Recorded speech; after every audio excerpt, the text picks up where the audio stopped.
Terungkapnya kasus suap vonis lepas perkara ekspor minyak sawit mentah atau CPO yang melibatkan 4 hakim dan 1 panitera membuat integritas hakim dipertanyakan. Menko Polhukam 2019 hingga 2024 Mahfud MD bilang dunia peradilan di Indonesia sedang tidak baik-baik saja. Ironisnya, penanganan kasus korupsi di pengadilan justru menimbulkan kasus korupsi baru. Mahfud juga mengapresiasi langkah Kejaksaan Agung yang membongkar kasus suap hakim.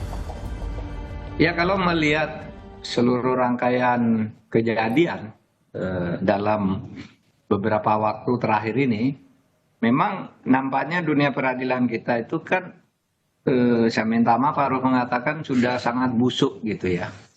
Di mana-mana selalu terjadi korupsi, terutama kalau menyangkut kasus yang korupsi. Jadi korupsi itu menimbulkan korupsi baru justru di pengadilan.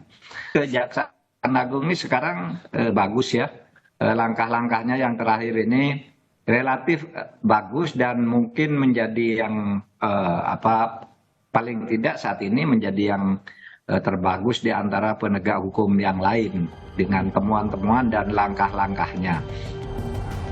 Sementara itu, kata Hakim Mahkamah Konstitusi 2003-2008 Marwarar Siahaan, Presiden harus turun tangan untuk mendorong perubahan serta pengawasan kinerja hakim. Pimpinan negara dan pimpinan Ketua Mahkamah Agung serta pimpinan negara Presiden itu harus melihat bahwa sebagai kepala negara juga dia memiliki kepentingan untuk mendorong perubahan itu. Oleh karena itu, jikalau Mahkamah Agung lambat, Ketua Mahkamah Agung tidak memiliki visi tersendiri tentang ini, Presiden sebenarnya memiliki prerogatif di dalam mengeluarkan Perpu untuk menciptakan atau mengkonsolidasikan kewenangan-kewenangan yang sudah ada di Undang-Undang Dasar dan mengefektifkan itu serta menciptakan pula proses-proses baru yang seturut dengan semangat di dalam reformasi. Saat ini, Mahkamah Agung resmi memberhentikan sementara hakim dan panitera yang terlibat skandal suap vonis lepas terhadap korporasi yakni PT Wilmar Group, PT Permata Hijau Group, dan PT Musim Mas Group dalam kasus tindak pidana korupsi ekspor minyak mentah atau CPO. Tim Liputan, Kompas TV.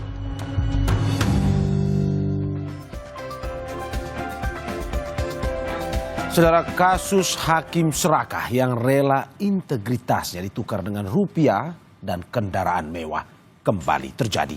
Menko Polhukam 2019-2024 Mahfud MD bilang dunia peradilan kita saat ini busuk. Penanganan kasus korupsi di pengadilan justru menimbulkan kasus korupsi baru. Lalu dari mana sebenarnya akar masalahnya? Apakah sektor hulu seperti seleksi perekrutan hakim juga menjadi salah satu faktor utama? Dan apa yang bisa dilakukan untuk memberantas mafia peradilan? Kita akan bahas bersama Hakim MK 2014-2019 yang juga Guru Besar Hukum Universitas Hasanuddin Aswanto. Selamat pagi Pak Aswanto. Oke, saya lanjut untuk menyapa narasumber saya berikutnya, anggota Komisi 3 DPR fraksi Partai Demokrat Hinca Panjaitan. Selamat pagi Bang Hinca, terima kasih Bang. Pak, selamat pagi Bung. Terima kasih Bang sudah bergabung di Sapa Indonesia Pagi, dan juga peneliti Pukat UGM Zainur Rohman. Mas Zainur, selamat pagi. Pagi. Terima kasih Bapak-Bapak sudah bergabung di Sapa Indonesia Pagi hari ini. Saya ke Bang Hinca, harusnya saya ke Mbak Aswan, tetapi mungkin masih bermasalah komunikasi. Saya ke Bang Hinca terlebih dulu. Bang Hinca, Ya. Saya kemarin sempat membaca wawancara Anda bersama Kompas ID. Ya, Katakan benar. ketika ada kekosongan moralitas atau setidaknya longgarnya pengawasan terjadilah pergeseran nilai. Putusan hukum diperdagangkan atas nama kepentingan. Itu yang Anda sebutkan, pernyataan Anda ketika mau menggambarkan terkait dengan kasus suap hakim ini. Apa sebenarnya yang Anda mau katakan secara lugas? Iya, pikiran saya sederhana. Ya. Ketika power diberikan kepada seseorang, Ya. dalam hal ini tentu majelis hakim yang menangani sebuah perkara. Dia punya power luar biasa, hanya Ya. Tuhan yang tinggal dia takuti. Dah. Nah, sementara pengawasan di sekitarnya Ya. sama sekali tidak terlihat menurut saya. Lalu datanglah sang penyuap dengan membawa jumlah uang yang sangat besar. Ya. Dia tergoda, rubuhlah benteng integritas Ya. sang hakim itu. Nah, suasana seperti itu menurut saya kita memerlukan CCTV yang dalam konteks lebih luas ya. Siapa CCTV yang mengawasi itu? Komisi Yudisial sendiri, Ya.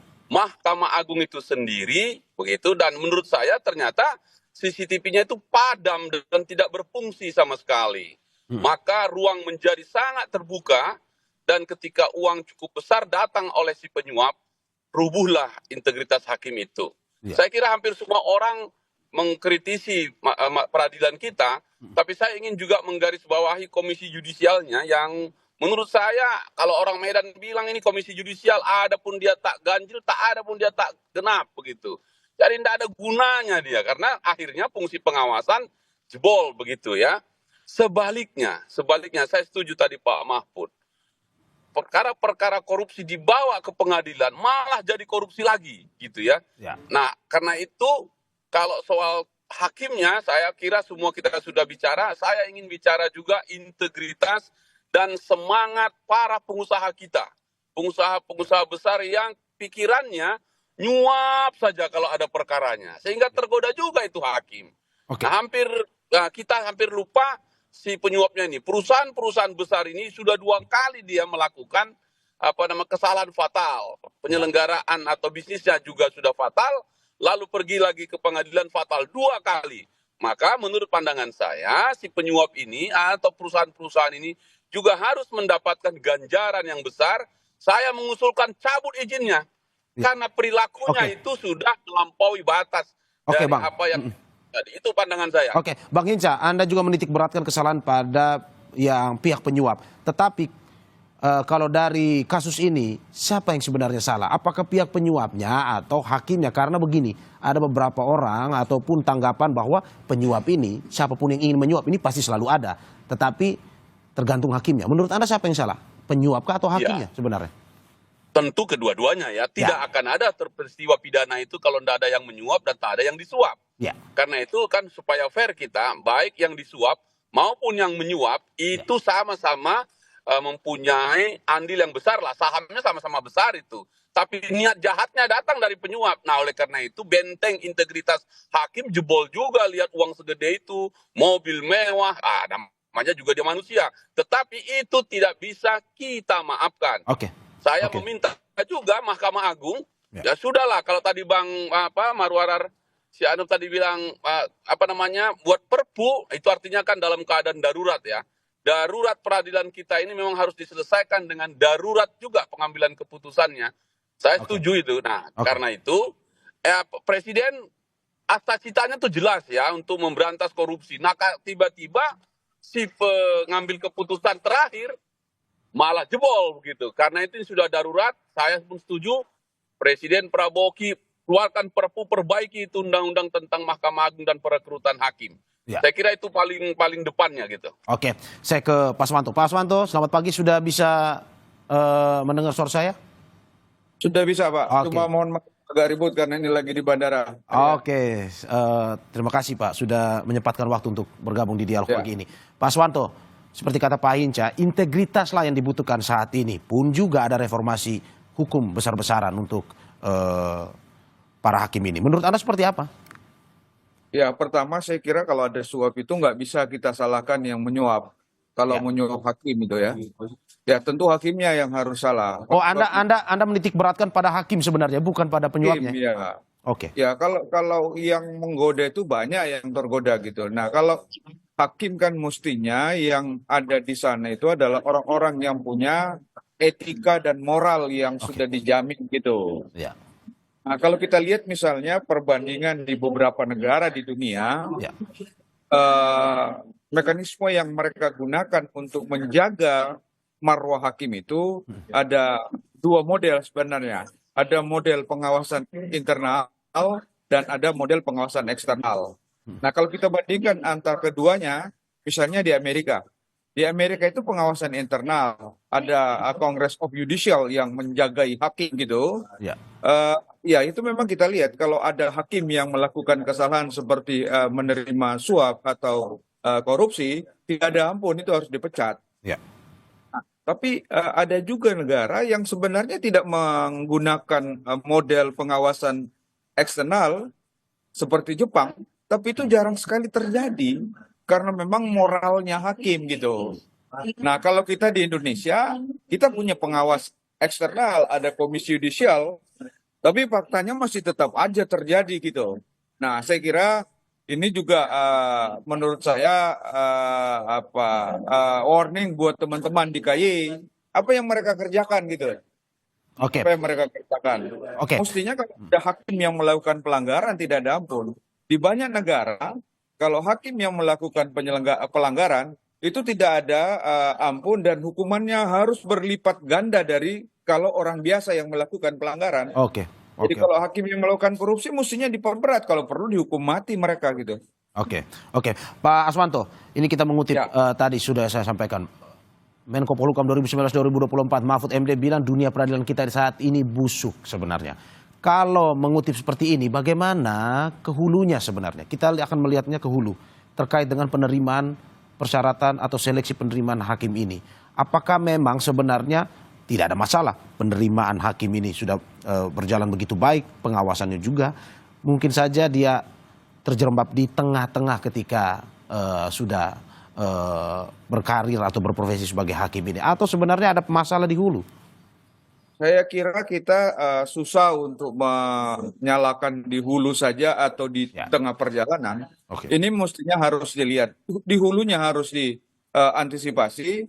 Saya kembali mengajar di fakultas, saya selalu tanamkan kepada teman-teman adik-adik mahasiswa, saya mengatakan ini kalau Anda mau menjadi penegak hukum, pertama harus moral. Ya. Harus moral. Nah, lalu kemudian bisa saja ketika dia diterima mungkin dia merasa moralnya bagus, tapi kemudian dia tergoda, ya ini bisa akhirnya menyimpang gitu. Nah, untuk mencegah godaan-godaan di tengah, itu mesti ada kebijakan pemerintah.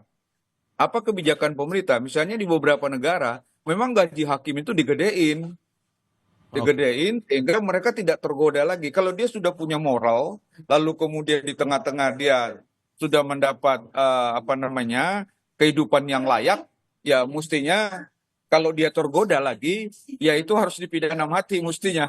Oke, Pak Aswanto, berarti Anda mau bilang bahwa walaupun mereka baru masuk, baru menjalankan profesi sebagai hakim, pun juga kalau tidak ada integritas bisa tergoda suap juga ya? Ya, integrasi dan saya kira saya kembali mengajar di fakultas. Saya selalu tanamkan kepada mahasiswa, Anda harus tidak seperti aparatur penegak hukum yang ada sekarang ketika nanti Anda menjadi aparatur penegak hukum. Oke, saya ke Mas Zainur Rohman. Mas Zainur, bagaimana melihat potret kasus-kasus suap terhadap hakim ini? Di mana bahwa tidak, kalau tadi kata Pak Aswanto, belum tentu juga ada kesalahan di dalam seleksi hakim tersebut, penerimaan hakim tersebut. Ini soal integritas kalau kata Bang Hinca juga. Menurut Anda seperti apa? Ya, kalau kita lihat kasusnya terus berulang, Ya. berarti bukan satu kesalahan karena orang terpeleset, tetapi merupakan satu problem sistemik. Kita tahu ya, sebelumnya ada kasus di PN Surabaya, sebelumnya ada kasus Hakim Agung, sebelumnya ada kasus-kasus yang lain, banyak sekali kasus tidak pernah berhenti melibatkan institusi penegak hukum kita, termasuk Mahkamah Agung dan badan peradilan di bawahnya. Artinya, ada persoalan yang bersifat sistemik, tidak bisa dibebankan pada personal-personal orangnya, hakimnya. Kita harus lihat dari sisi sistem itu. Yang pertama saya lihat memang yang paling susah untuk diubah itu adalah culture, ya. Itu bisa disebut sebagai culture set dan juga mindset. Kebiasaan-kebiasaan yang telah berlangsung puluhan tahun, tetapi susah sekali untuk diubah. Ketika di dalam satu organisasi ada orang yang bersedia untuk menerima suap, maka kemudian ini bisa menular kepada yang lain-lain. Nah, kita lihat sebenarnya masyarakat setiap hari menghadapi proses penegakan hukum itu selalu menghadapi apa yang disebut sebagai pungli, pemerasan, tawaran untuk suap, permintaan untuk memberikan gratifikasi, itu masyarakat mengalami sendiri setiap harinya. Artinya ini memang satu kebiasaan lama yang saya yakin juga tidak hanya sekadar di MA dan badan peradilan di bawahnya. Ini juga terjadi di penegak hukum yang lain. Dari hulunya, dari penyidiknya, sampai kemudian kepada jaksanya dan terakhir hakimnya. Jangan lupa satu lagi, advokatnya. Di mana peran advokat itu? Advokat seharusnya sebagai pembela hukum ternyata hanya menjadi tukang antar uang suap gitu ya. Jadi yang pertama saya lihat adalah dari sisi kultur yang belum bisa diubah. Bahkan kultur ini mencengkeram begitu kuatnya di institusi-institusi penegak hukum kita. Yang kedua adalah kegagalan di dalam melakukan pembinaan dan pengawasan.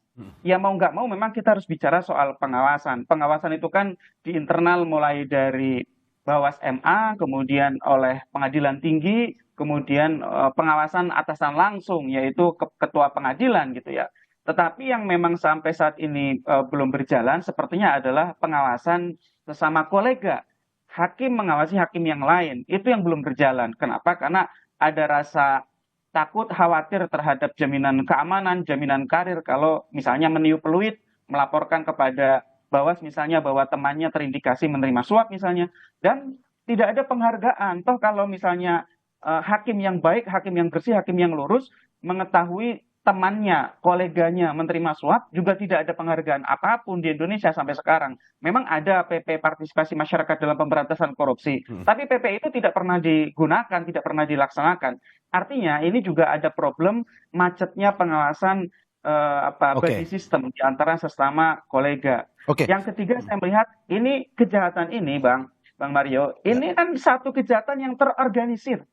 Makanya kan kita sebut sebagai mafia gitu ya. Berjejaring, bayangkan yang menjadi perantara itu adalah KPN Jaksel. Lokus deliktinya itu di PN Jakpus. Kemudian salah satu perantara pentingnya adalah Panitera Muda Perdata Jakarta Utara. Bayangkan ini kolaborasi di Jakarta Raya ya. Kolaborasi melakukan korupsi. Ketua Pengadilan Negeri Jakarta Selatan, Panitera Muda Perdata Jakarta Utara, dan hakim-hakim di Pengadilan Negeri Jakarta Pusat. Artinya apa? Ada jejaring antara mereka para pelaku ini. Dan jejaring itu melibatkan advokat sebagai orang yang mengorkestrasikan uang suap, kebutuhan-kebutuhan suap, dan kemudian mendistribusikannya kepada para pihak. Jadi ini memang harus dilihat menyeluruh Bang Mario, kerusakannya sudah terjadi di mana-mana di semua cabang. Itu Bang Mario. Kerusakannya destruktif, sistematif. Anda berarti mau bilang bahwa Anda setuju dengan perkataan Pak Mahfud MD bahwa sudah busuk? Ya, memang institusi penegak hukum kita itu kan namanya Integrated Criminal Justice System ya. Jadi sistem penegakan hukum pidana yang terpadu. Nggak mungkin dong hanya rusak di satu sisi. Kalau caturwangsa ada polisi, jaksa, hakim, ada advokat, ya nggak mungkin yang rusak hanya hakimnya saja gitu ya. Sehingga menurut saya ini level perbaikannya sudah tidak bisa hanya dimulai dari internal MA. Internal MA itu sudah coba berkali-kali dengan berganti-gantinya ketua MA, tidak bisa menyelesaikan masalah ini. Ini levelnya harus politik kebijakan negara untuk reformasi hukum. Ya, reformasi hukum itu bahkan Prof Mahfud sudah membuatkan resep yang dihasilkan dari tim percepatan reformasi hukum Kemenkopolhukam di akhir masa jabatan beliau.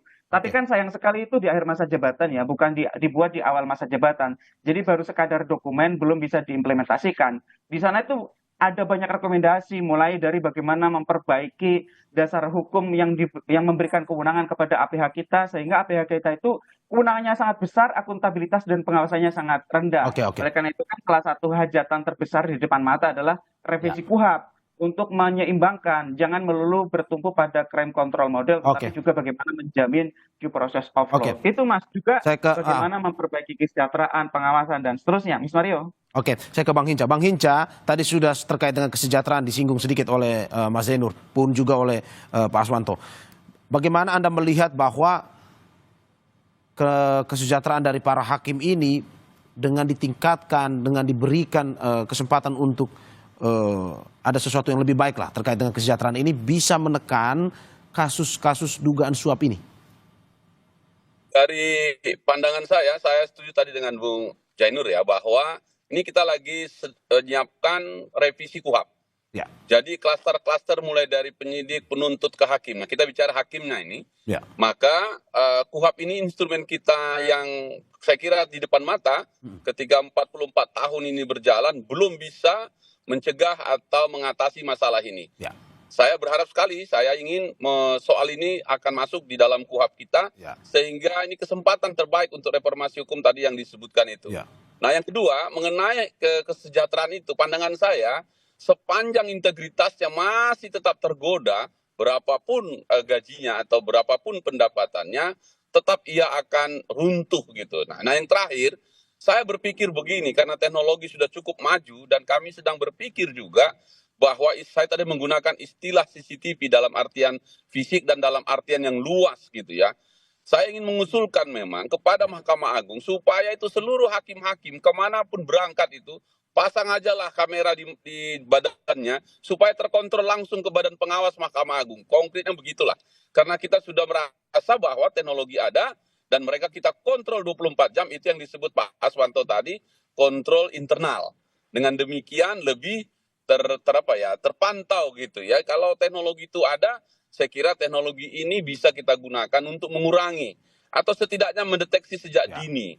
Misalnya di KUHP itu kita berpikir mulai dari pemeriksaan awal sudah harus ada CCTV yang rekamannya lengkap begitu ya, sampai terus ke persidangan sampai dengan juga proses-proses itu. Saya kira teknologi salah satu sarana untuk Bung Mario mengatasi masalah ini.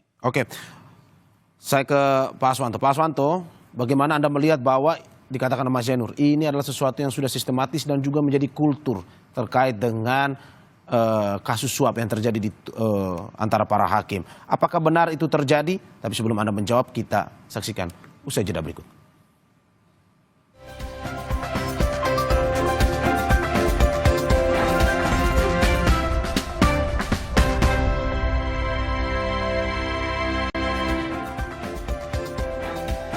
Terima kasih masih di Sapa Indonesia Pagi bersama saya Marsaro dan sejumlah narasumber saya. Hakim MK 2014-2019 yang juga Guru Besar Hukum Universitas Hasanuddin Aswanto, serta anggota Komisi 3 DPR fraksi Partai Demokrat Hinca Panjaitan, dan juga peneliti Pukat UGM Zainur Rohman. Saya ke Pak Aswanto. Pak Aswanto, bagaimana Anda melihat tadi Mas Zainur sudah mengatakan bahwa ini sesuatu yang bersifat sistematis, bahkan sudah menjadi kultur sebenarnya, perilaku koruptif yang terjadi di antara para hakim. Menurut Anda seperti itu dari pengamat Anda sebagai mantan hakim MK? Ya, saya punya pengalaman sebagai hakim gitu ya. 9 tahun saya jadi hakim di Mahkamah Konstitusi. Memang godaan itu banyak. Jadi kalau kita mengatakan itu kultur, sebenarnya enggak juga. Ya. Itu tergantung pada moral masing-masing hakim. Ya. Dan moral hakim ini banyak dipengaruhi oleh oleh faktor-faktor gitu. Antara lain misalnya soal kesejahteraan. Saya tidak menjamin 100%, tapi saya yakin teman-teman hakim di MK itu tidak gampang tergoda oleh godaan-godaan orang yang mau melakukan suap gitu. Ya. Kenapa tidak gampang tergoda? Karena kesejahteraan hakim di MK itu sudah luar biasa. Ya. Hakim MK itu bisa take home pay 200 juta satu bulan gitu. Ya. Nah, kalau kita lihat misalnya di Jepang, kenapa hakim di Jepang integritasnya lebih tinggi? Karena penghasilannya luar biasa. Misalnya hakim yang baru. Hakim yang baru itu sekitar 1 juta yen. 1 juta yen itu kalau dirupiahkan sekarang sekitar 140 juta per bulan gitu ya. Nah, hakim di Mahkamah Agung di sana itu sampai 25 juta yen satu bulan.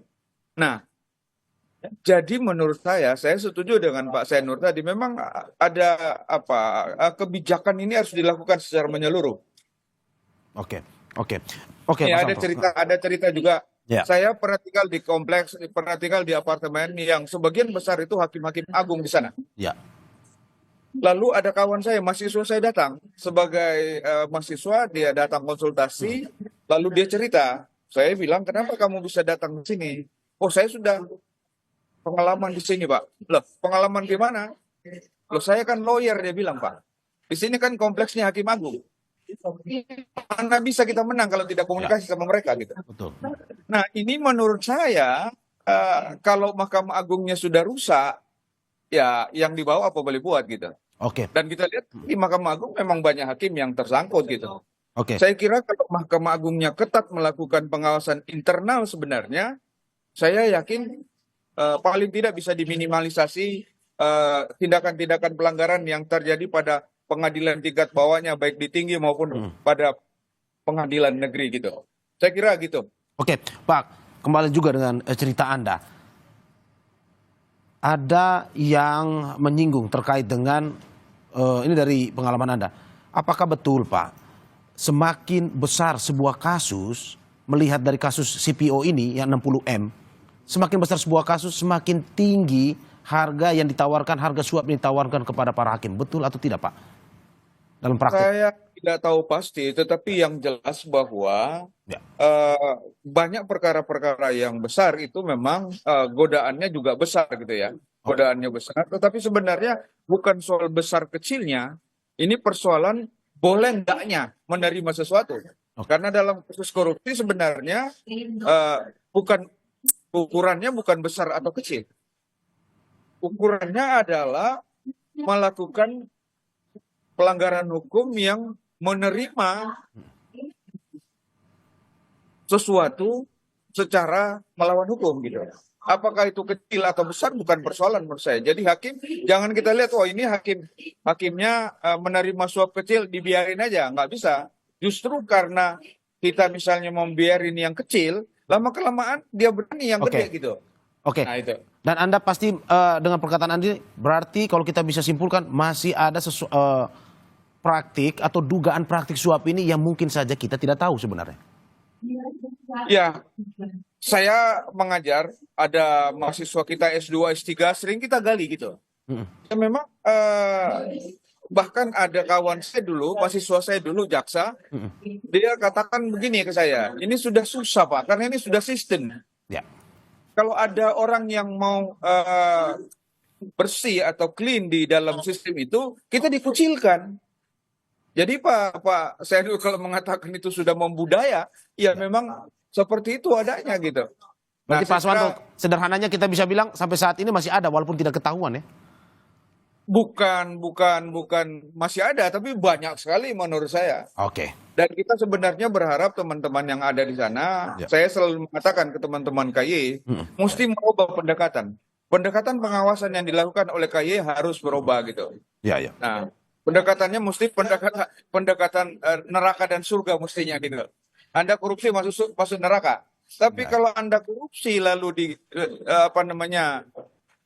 kita lihat misalnya banyak kasus-kasus pelanggaran yang dilakukan oleh hakim yang direkomendasikan oleh KY kepada Mahkamah Agung, tapi Mahkamah Agung tidak menindaklanjuti. Ya. Padahal mestinya Mahkamah Agung yang bertanggung jawab secara internal untuk mengawasi hakim-hakim di bawahnya gitu. Kalau Mahkamah Agungnya tegas ada pelanggaran langsung dikasih sanksi, saya kira lama-kelamaan juga agak takut orang-orang di tingkat PT dan PN itu Pak. Oke, berarti dengan kata lain MA, Anda mau bilang bahwa MA belum tegas terhadap hakim-hakim yang diduga nakal juga. Ya, saya punya informasi-informasi bahwa ada beberapa perkara sebenarnya pelanggaran yang dilakukan oleh hakim pada tingkat baik di PT maupun PN, kemudian KY merekomendasikan ke Mahkamah Agung, tapi Mahkamah Agung ogah-ogahan memberi sanksi. Oke. Apa alasannya sebenarnya kalau dari informasi Anda? Apa alasannya akhirnya ogah-ogahan itu untuk memberikan sanksi? Saya kira alasannya itu dia mau menjaga korps. Ya. Dia mau menjaga korps karena kalau sebenarnya kan hakim itu satu. Kalau rusak di tingkat PN atau rusak di tingkat PT ya sebenarnya hakim yang rusak gitu.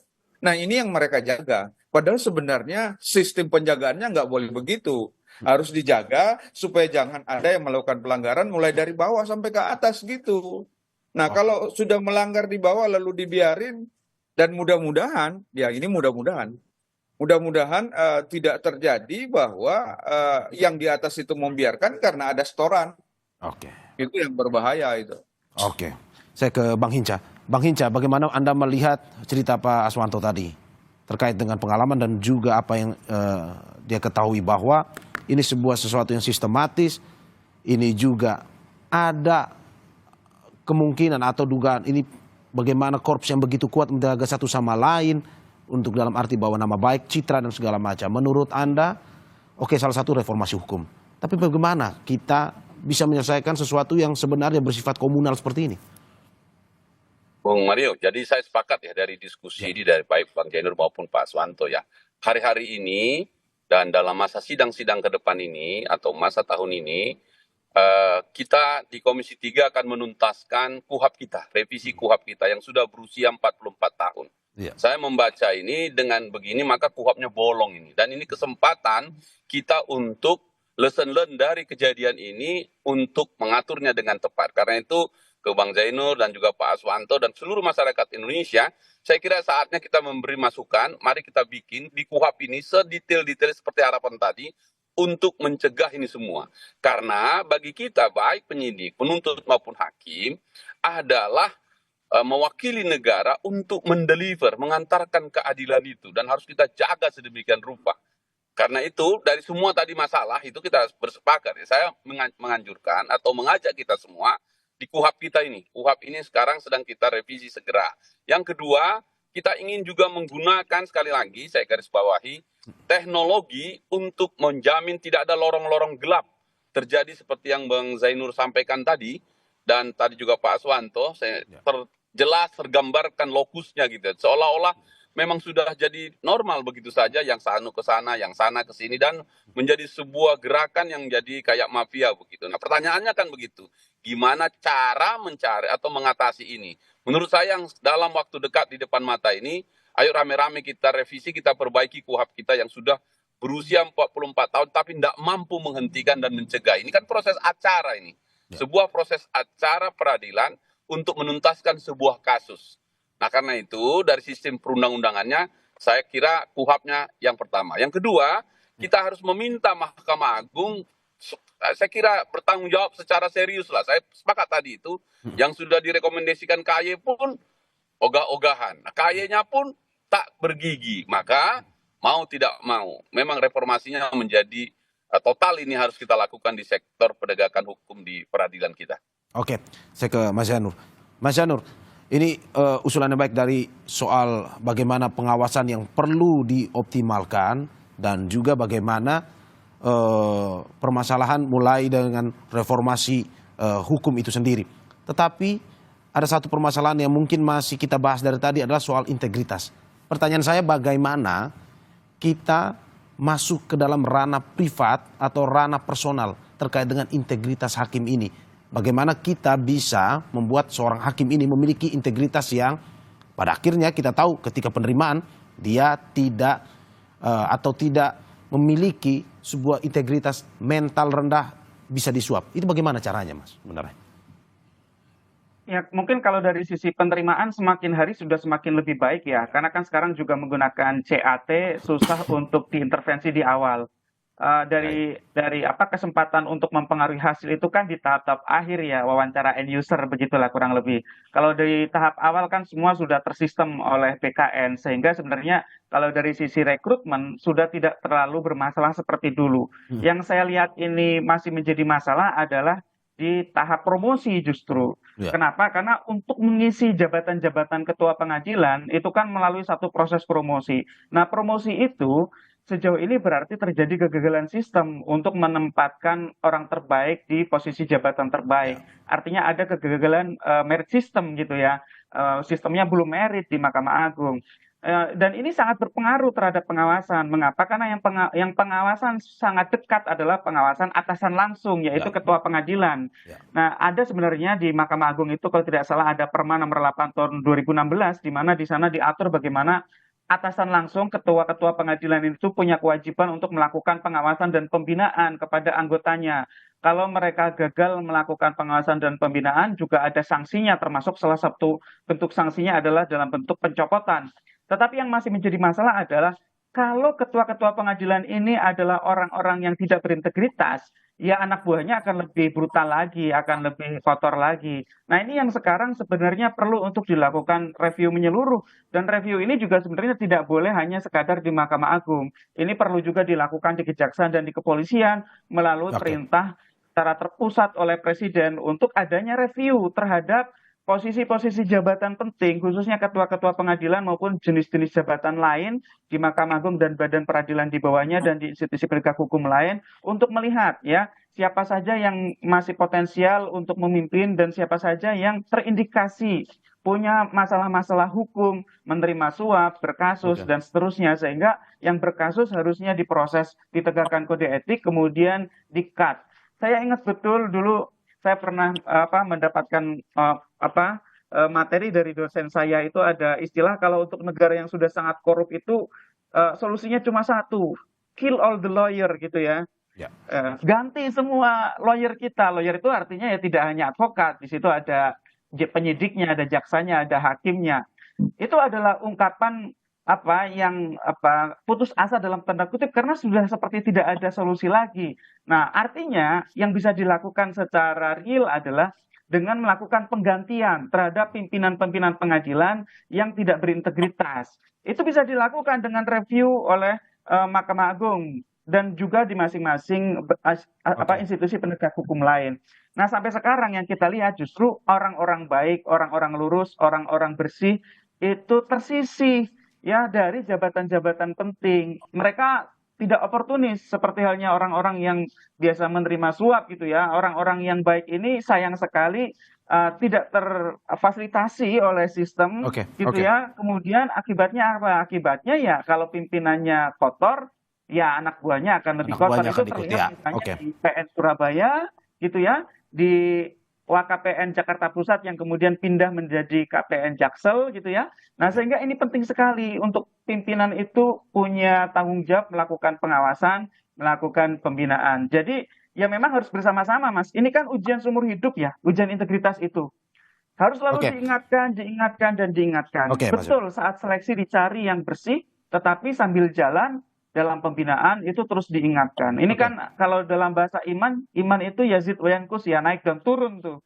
Jadi harus selalu diingatkan. Kalau yang tetap nakal, Bang Mario, harus dibuang dari posisinya. Pembinaan dan pengawasan jadi kunci utama. Saya ke Bang Hinca, terakhir Bang Hinca, bahwa seperti yang Anda bilang tadi pun juga setelah kasus ini, Mahkamah Agung berencana merevisi keputusan Mahkamah Agung yang menjadi dasar aturan mutasi dan promosi hakim. Selain itu, seperti Anda usulkan juga bagaimana MA berupaya menghindari adanya perkara pesanan dengan menerapkan sistem robotik. Dalam arti ada transparansi, penggunaan kemustahilan dari percepatan perkembangan teknologi ini untuk pada akhirnya meminimalisir atau bahkan menghapus perilaku koruptif yang terjadi di antara para hakim. Menurut Anda apakah ini sudah benar ke depan selain dengan apa yang tadi Anda sampaikan, ataukah apa saja usulan Anda ke depan terkait dengan reformasi di tubuh hakim itu sendiri?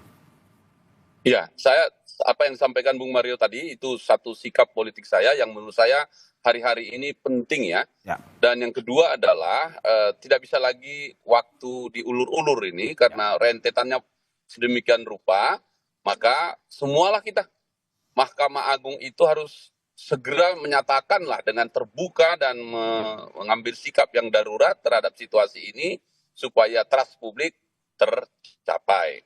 Kami yang di DPR juga dengan dukungan masyarakat, Bang Zainur, Pak Aswanto dan semua kawan-kawan, ayo kita bersepakat lagi atau menyiapkan energi kita penuh untuk mengatasinya yang sekali lagi dalam waktu yang singkat ini akan ada revisi KUHP ini. Karena KUHP itulah the engine, ya mesin untuk pengantar keadilan itu, mengontrol seluruh aparat penegak hukum itu supaya dia tetap berintegritas tinggi, bermoral tinggi, dan tidak tergoda dengan godaan-godaan yang sangat menggiurkan dalam konteks seperti ini. Gitu.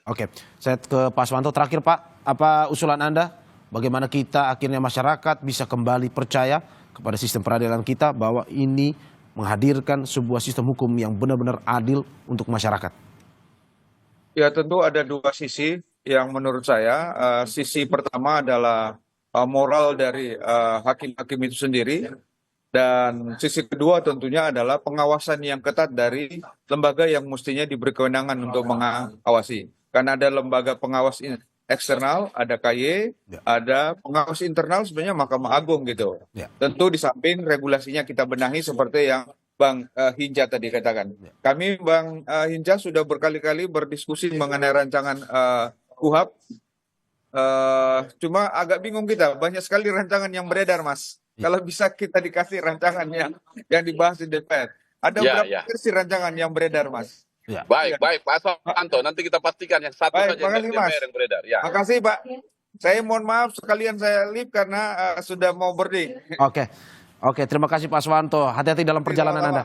Dan terima kasih juga Bapak-Bapak atas apa yang disampaikan. Semoga memberikan masukan Ya, terima kasih Bang Suwanto, Pak. makasih. Semoga memberikan masukan kepada kita terkait dengan sistem peradilan yang lebih adil dan juga pada akhirnya untuk masyarakat. Terima kasih Hakim MK 2014-2019 yang juga Guru Besar Hukum Universitas Hasanuddin Aswanto. Terima kasih Pak. Dan juga anggota Komisi 3 DPR fraksi Partai Demokrat Hinca Panjaitan serta peneliti Pukat UGM Zainur Rohman atas waktunya. Sehat-sehat Bapak-bapak.